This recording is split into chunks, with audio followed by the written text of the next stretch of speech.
Flute is made of gold. This particular one is made of gold. They're most often made in silver, but people use wood flutes now again, as they used to many years ago. Of course, it's a woodwind instrument, but this one is 14 karat gold. This particular instrument was made for me specifically by the Yamaha company. It's my own scale and a specially designed head joint. The scale is the placement of the holes in the tube, and I've found some of the commercially available scales were not exactly the way I would like them myself as a player in the orchestra. So I modified it somewhat to make it really more suitable for me.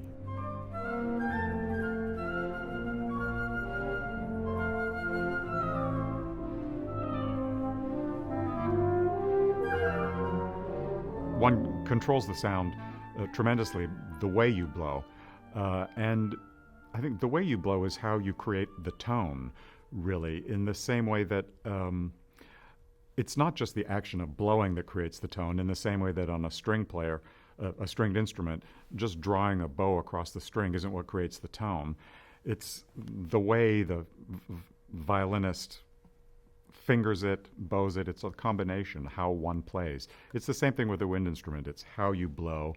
It's the instrument. It's everything. And everyone has their own tone. Everyone develops their own. Every tone is a personality, and the tone is a reflection of the player.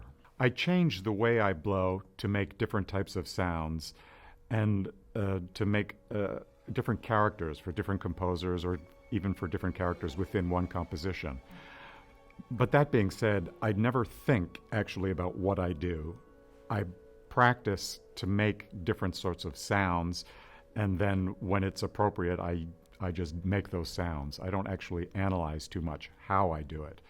I practice to have a whole repertoire of sounds, and then I just do them automatically.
I will approach very differently the different composers.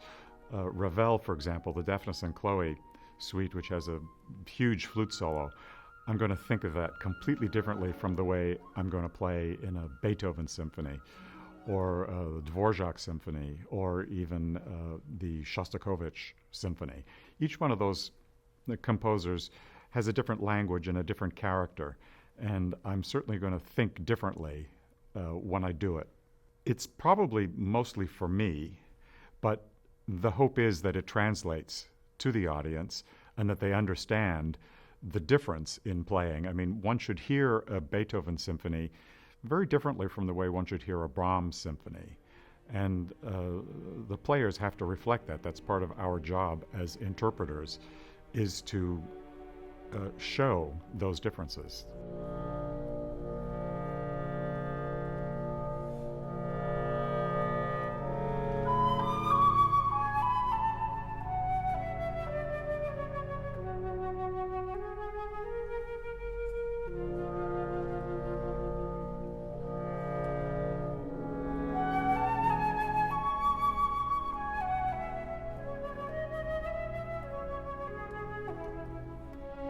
I started the flute in high school band in grade 7, And I'm often asked why I chose the flute.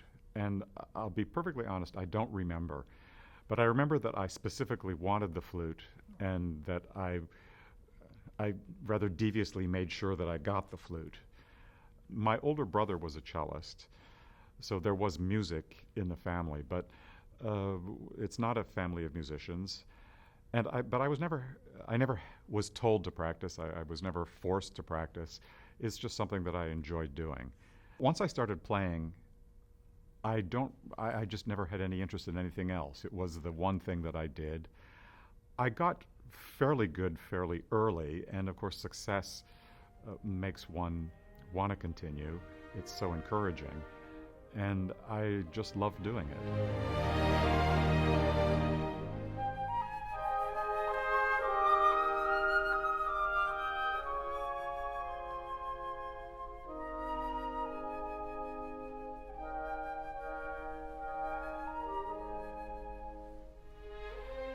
I found that the summer for me was the time to always look for the things that I wasn't getting during the year. So even when I was in college, I always went to summer festivals that could offer me something that I wasn't getting in school. And mostly I craved orchestral experience. So I always tried to go to those festivals where I could play as much as possible in orchestras.